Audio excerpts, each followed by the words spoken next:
يا رب العالمين صل على طه الأمين في كل وقت وحين املأ قلبي باليقين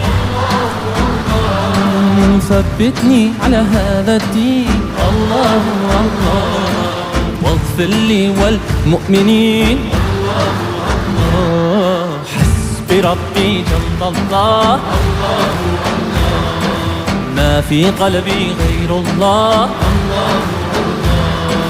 نور محمد صلى الله لا إله إلا الله Allah. God bless you all. Thank you.